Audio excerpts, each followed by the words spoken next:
My name is James Harris. When the events described here took place, I was 52 years old. I was married to the woman I loved, we had 2 grown children whom we raised properly, and I had a well-paying job that I enjoyed. I had the world by the tail, and life was wonderful, until it wasn't.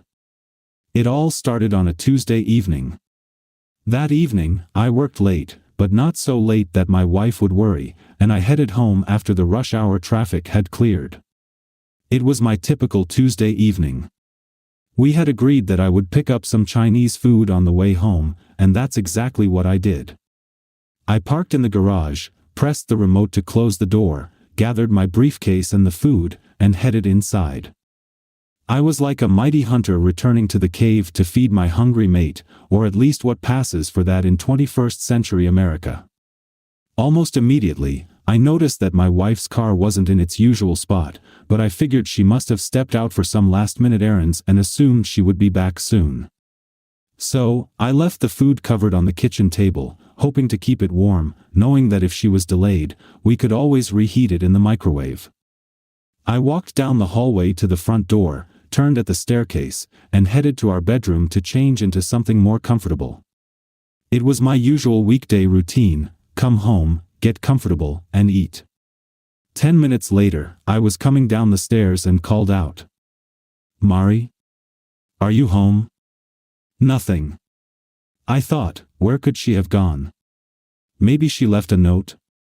I wasn't too worried, but by this point, I was at least curious. I went into the living room and found a note on the coffee table. It wasn't the kind of note I was expecting, but it was the kind I could have never imagined. It read, "Dear Jim, I'm sorry to do this to you, but there's someone who needs me. I got a call today. It's the kind of call you have to respond to when it comes.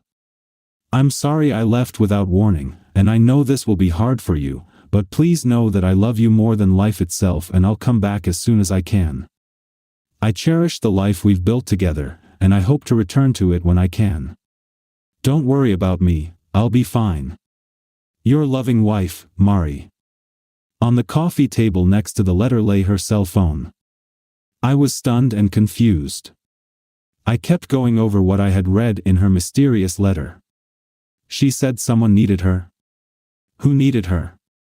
Who could be so important yet not worth telling me who they were? Then panic set in. Where had she gone? How could it be so urgent that she couldn't tell me where she was going?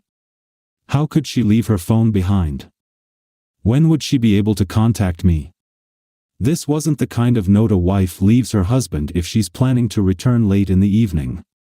Panic turned into fear, and fear into anger.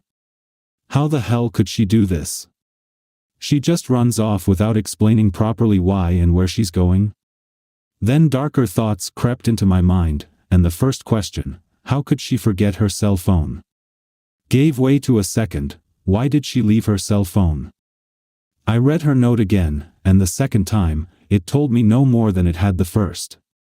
There's someone who needs me. I got a call today. It's the kind of call you have to respond to when it comes. Who does she think she is? She's not a secret agent, not a super spy, not a neurosurgeon for the leaders of the damn free world. Where the hell is my wife? I admit, in that moment, my anger was a mask for my fear.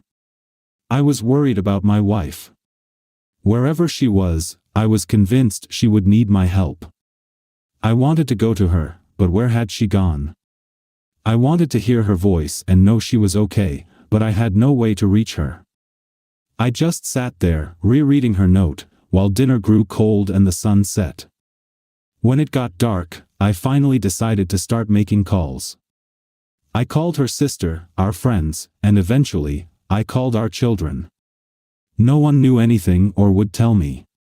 Worst of all, I ended up just scaring our children. I tried to reassure them that nothing serious had happened, but I didn't do a very good job of it, so I hung up, promising to keep them informed. Now I was even angrier and blamed her for scaring our kids, even though I had a hand in that mistake. I reread the note again. I cherish the life we've built together, and I hope to return to it when I can.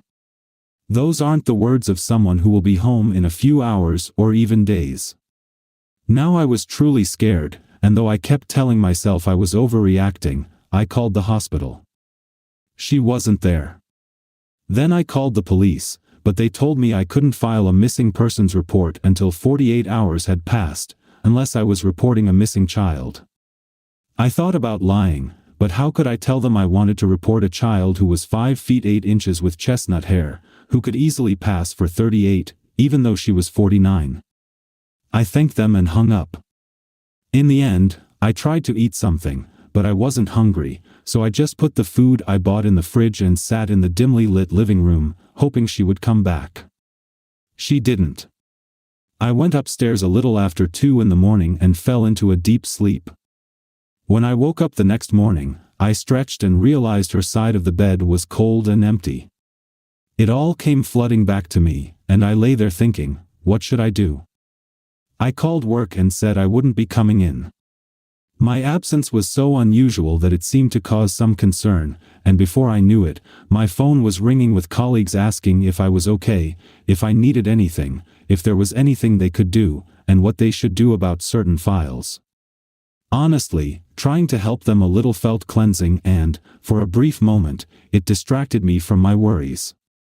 I called her office, but they told me she had called in and taken the day off. I didn't think they were hiding anything from me, although for a while I did suspect that, but over time, I became more convinced that they were as much in the dark as I was. I visited her office several times, hoping a face-to-face conversation would be more revealing, but they didn't know anything beyond what I already knew, which was practically nothing. She left sometime on Tuesday, but I didn't realize she was gone until late that evening, and the police needed 48 hours before I could file a report. So, on Friday morning, I went to the police station to report her as missing. I showed them her note, and they asked if she had done anything like this before. Yelling at the police isn't a good idea, but by that point, I wasn't in the best frame of mind. They threatened to charge me if I didn't calm down, so I forced myself to sit down before they decided I was a hot-headed suspect, and they filled out the form. Then they said, "In most cases like this, the wife runs off with her boyfriend. You'll probably find out in a few days when you're served with divorce papers." Never in my life had I wanted to punch a police officer so badly. Instead, I just muttered, "Thanks for nothing," and walked out. So much for their motto, to protect and serve. I went back home and collapsed into a chair. I was being torn apart by stress. With nothing else to do, I resumed calling friends and relatives, but this time, I was smart enough not to call the kids. Instead, they called me, and I had to tell them that I still didn't know anything but that I was sure their mother was fine. She's smart, capable, and I was confident she had everything under control. In other words, I was lying to my kids.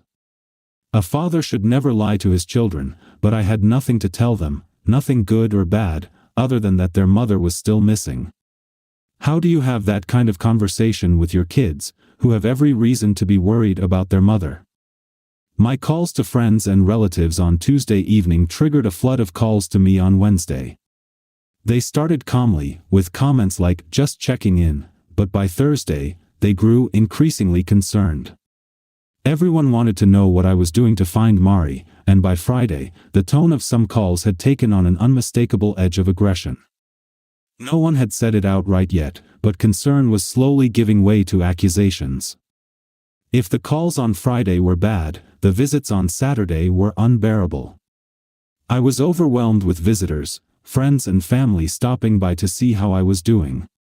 They always began with words of support, but soon the questions followed. Were there any problems between you two? Did you have any arguments? Was she unhappy? What finally broke me was when her mother asked, "Are you sure you don't know where she is?" I snapped and yelled at my mother-in-law for the first time since we'd known each other. "What kind of crap are you talking, Margaret? Are you accusing me of something? Do you really think I would lie about something like this?" No, Jim. Of course not. It's just," she hesitated. Spit it out, Margaret. Just what? She looked me in the eye, and with an angry glare I will remember until the day I die, she said. It's just that she's never done anything like this before. I shoved my anger and pain deep down, hoping they wouldn't resurface, and in the calmest voice I could manage, I said. Do you think I don't know that? By then, she was visibly shaking. Her husband said, Jim, we know you're doing everything you can. Could you tell us what you know, and maybe we can figure something out? I nodded, and we sat in silence for a while before I told them everything I knew, or rather, that I knew nothing.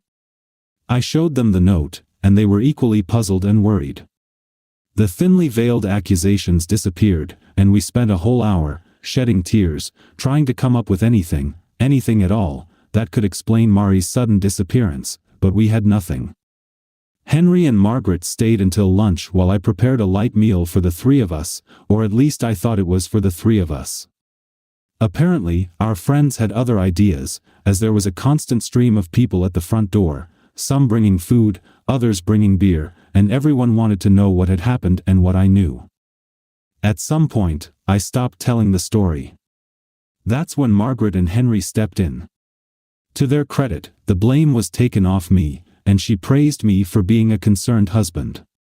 I know that, deep down, everyone had their own suspicions, but at least it felt like I had regained some support. I was truly overwhelmed as one well-wisher after another sat down with me to express their concern and support. I urged everyone to contact the police if they thought of anything that might help, but secretly, I believed that someone knew something they weren't telling me, and I hoped that information would reach the authorities, even if I never found out about it. As far as I could tell, no one knew anything, and aside from a few supporters who called the police to ask if they had any leads, nothing happened for several weeks. That is, nothing happened for exactly 2 weeks. The police had my wife's driver's license along with her car's make and model, and they added it to their watch list in case of potential car thefts. When I made remarks like, I hope they find her car, and maybe they'll find her, people would glance at each other as if I didn't get it. But I did understand, and I knew what they were thinking. She ran away, and there's a good chance she won't want to come home, even if they find her. I tried going back to work, but I was useless there, and everyone told me to go home. So, I went home, and I was just as useless there. At first, I sat and made phone calls. Then I drove around the area looking for her car. I even drove past her friends' houses, thinking maybe they were hiding her, though I couldn't imagine why. Day after day, I worried, called, drove around, and pestered the police, but got nowhere. In a fit of desperation, I reached out to my lawyer to ask what I should do, and he connected me with a private investigator. Officially, the police said it was my right. Unofficially, I could tell they didn't like it. They told me that private investigators usually interfere and get in the way of official investigations, so I asked them, "And what do you have so far?" They had nothing, so I told them, in what can politely be called direct language, that I didn't think a private investigator could interfere with them finding nothing. They didn't like that, but they also couldn't argue. The private investigator was expensive and came back with exactly what the police had, nothing. As I mentioned, this happened 2 weeks after Mari disappeared. I was still doing the same things, making phone calls, driving around, and watching the news. But I also started checking Mari's social media, her credit card activity, and our bank accounts. There was nothing on the card until, 2 weeks later, money was withdrawn from an ATM in a town 200 miles away. I immediately called the police and informed them. That got their attention, and within half an hour, 2 detectives were at my door, and the suspicion started again. Finally, I looked them in the eyes, and in the calmest voice I could manage, but which, in hindsight, was just one small step away from rage, I said. No, I didn't go there, and I didn't use that card. I've been here in town the whole time.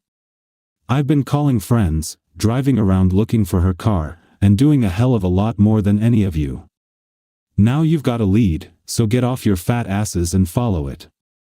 They clearly didn't like me very much, and it was just as clear that I didn't care. But after half an hour of reassurances and veiled accusations, they finally left.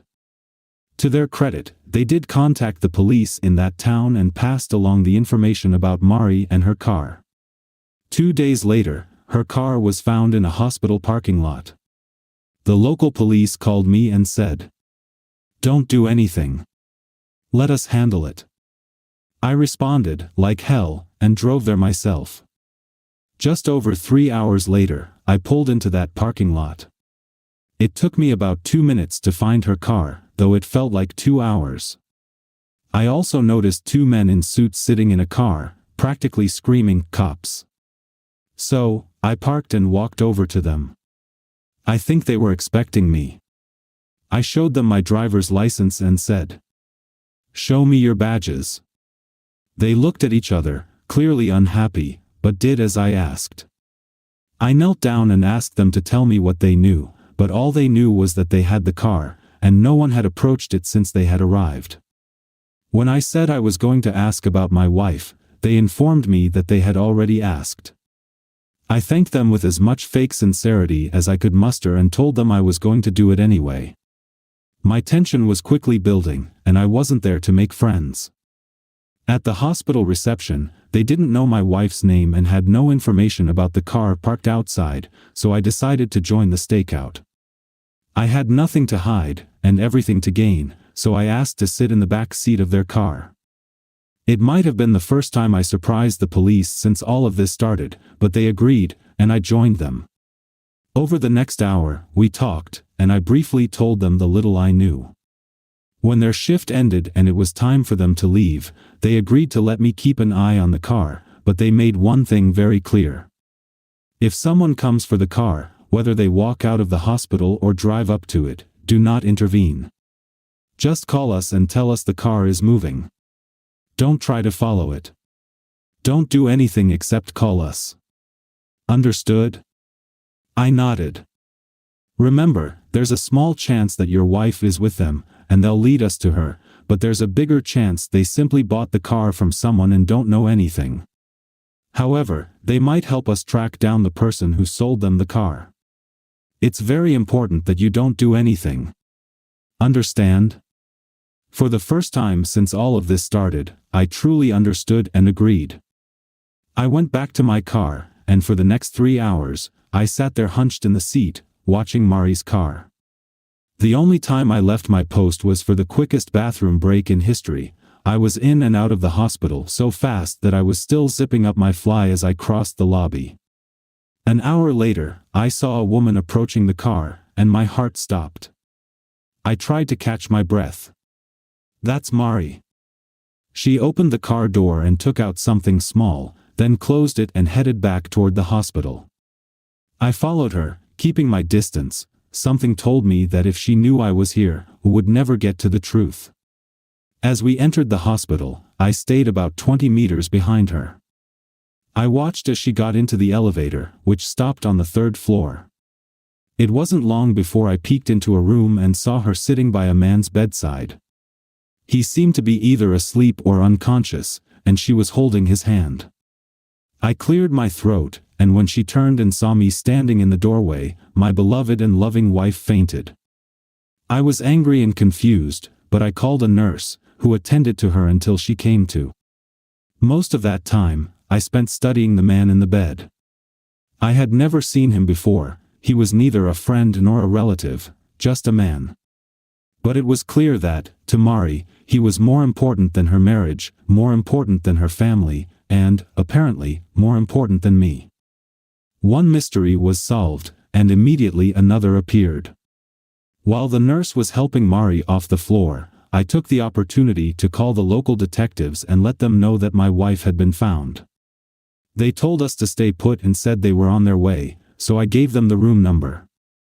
Life was starting to get very interesting, and as I looked at the man in the bed, I felt a cold chill in my heart where fear used to be. When Mari came to, she was nearly hysterical, shaking her head as I calmly and coldly asked her questions. "Why, Mari? Who is this man? Why did you run off like that? Why didn't you tell us where you were? Why didn't you let us know you were okay?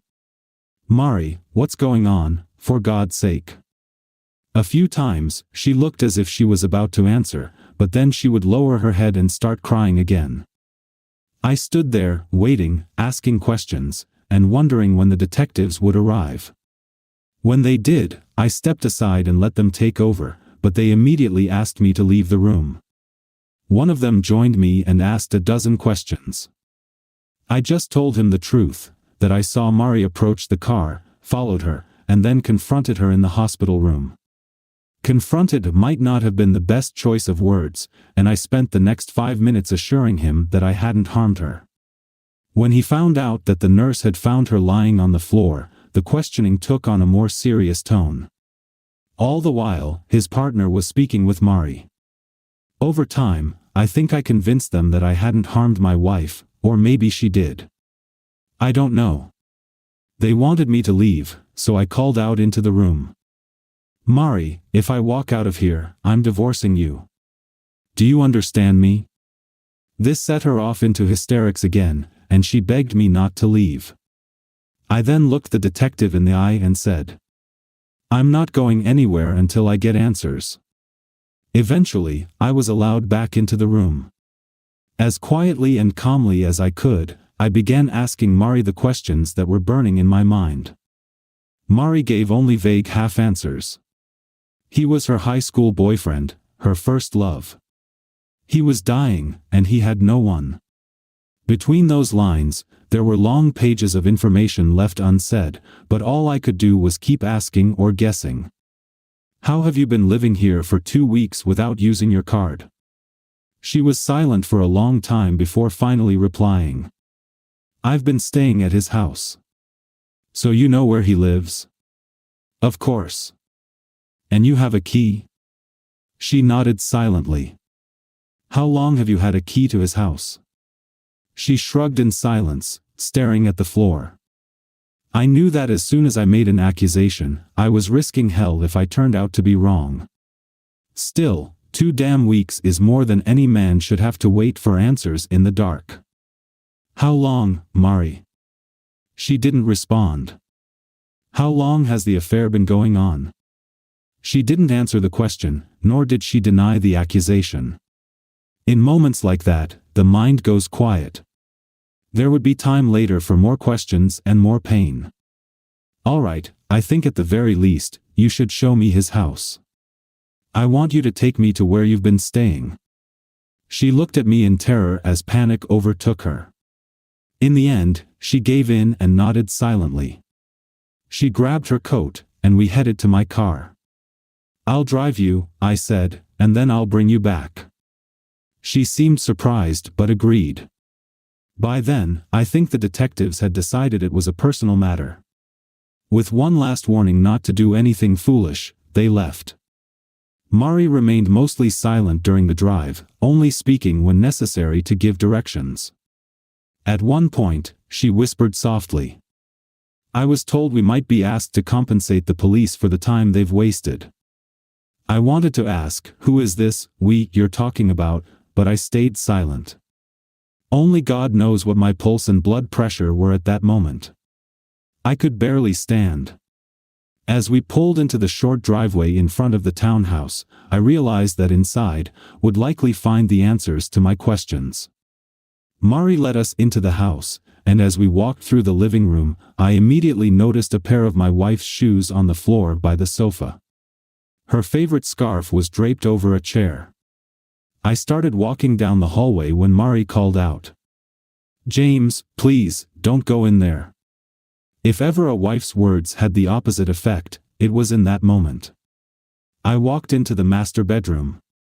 Mari's clothes were scattered on the unmade bed and chair, and her makeup and other items were on the dresser. Only when I opened the closet and saw familiar dresses did my last doubts vanish. There was a blue dress, her favorite, but I knew for a fact that it was hanging in her closet at home. This was a duplicate. There were also several pairs of shoes, likely in her size and the style she liked. These weren't things she packed for a trip. These were things she kept here. Now, I had no doubts left, and I realized that if I opened a few drawers, I would find her underwear and other personal items. The room seemed set up not for daily life, but for the occasional overnight stay, a dinner, some dancing, and then intimacy, followed by sleep in the arms of her lover. I returned to the living room, feeling shattered, and found Mari sitting quietly on the edge of a chair, staring aimlessly at the floor. "So, is there anything you want to tell me?" She just slowly shook her head. "How long, Mari? It's obvious this isn't a platonic relationship. How long?" She shrugged silently, as if she didn't know the answer, but it was clear she did and didn't want to say. "Who is he to you?" She stayed silent for a long time, then finally answered in a quiet voice. "He was my first. We were together when we were in school." I wondered if she meant high school or college, but both were a long time ago, and I decided it didn't matter. "How long have you been seeing him behind my back?" This made her flinch, but she couldn't deny it. She wanted to deny it, wanted it to be untrue, but we both knew it wasn't. We reconnected about 7 years ago. At first, it was just lunches, then dinners. One evening, when you were out of town, we went dancing. That was about a year before she trailed off. "Before you had sex?" She slowly nodded. "So, you've been sleeping with him behind my back for 6 years? How did you do it? Did you come here? Or did he come to our house?" This question triggered an immediate reaction in Mari.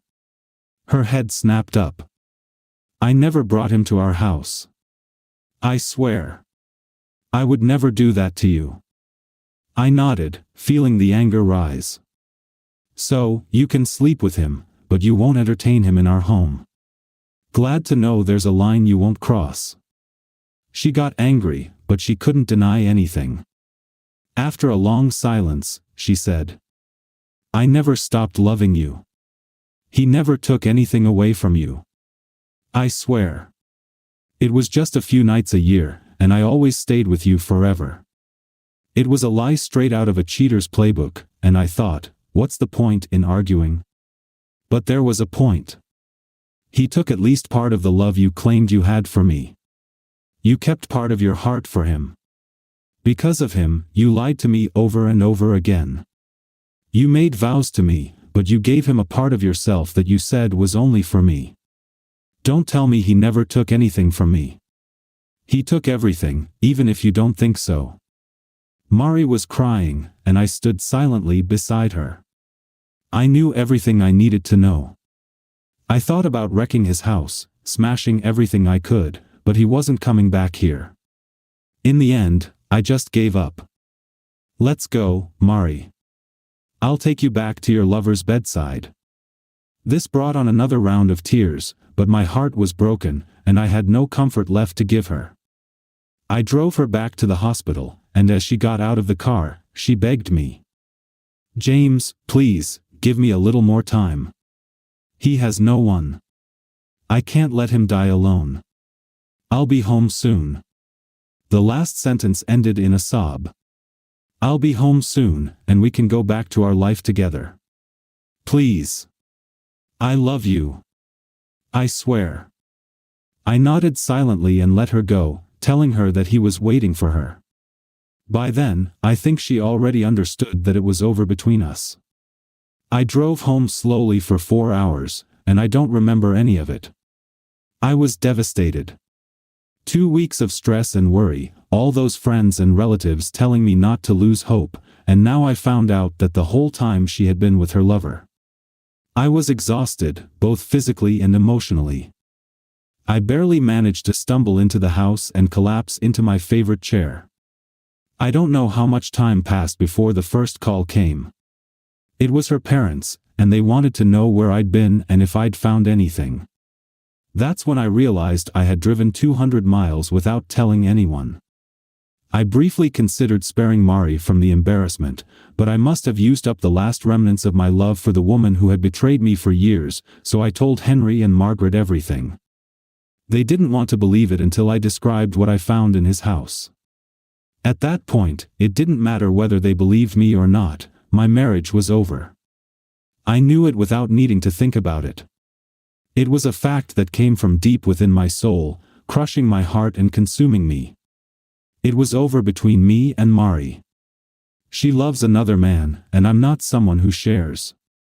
Worse yet, she spent years lying to me, sneaking around behind my back, and giving herself to him. This wasn't a mistake, it was a life of betrayal, and we couldn't go back to that. I called her friends to let them know what had happened, and I didn't hold anything back. I restrained my anger as best I could but didn't lie for her sake. After using them as practice, I called our children and tried to gently but honestly tell them that I had found their mother, and that she was with her lover, who was dying in a hospital bed. They didn't want to believe it, so I told them about the townhouse. When they asked if I could forgive her, I replied, "Maybe someday, but I'll never trust her again." I apologized to both of them but told them that I was divorcing their mother.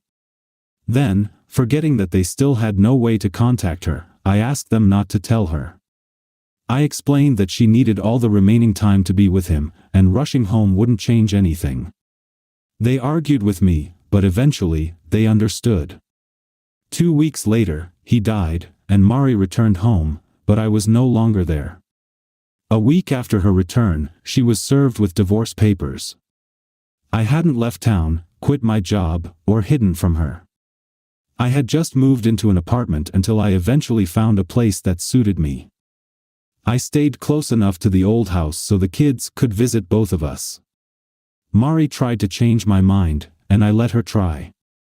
She would come to my office or apartment, begging me to reconsider, but my decision was final. She cried and made threats, but nothing changed. It lasted for 6 years, 6 years of betrayal, and if you count the lunches, dinners, and dancing, it was 7. In the end, it was the lying, at least as much as the sex, that destroyed our marriage. When I realized how well and how easily she had lied to me, lied right to my face with a smile, I understood that she didn't look at me with the same loyalty with which I looked at her. It's been 2 years since the divorce was finalized. I don't ask, but the kids say their mother just goes to work and then home. She doesn't go out, or at least that's what they think. I feel sad that she's suffering, but I can't help her. To this day, I don't know if she mourns the loss of her first love or the marriage she betrayed.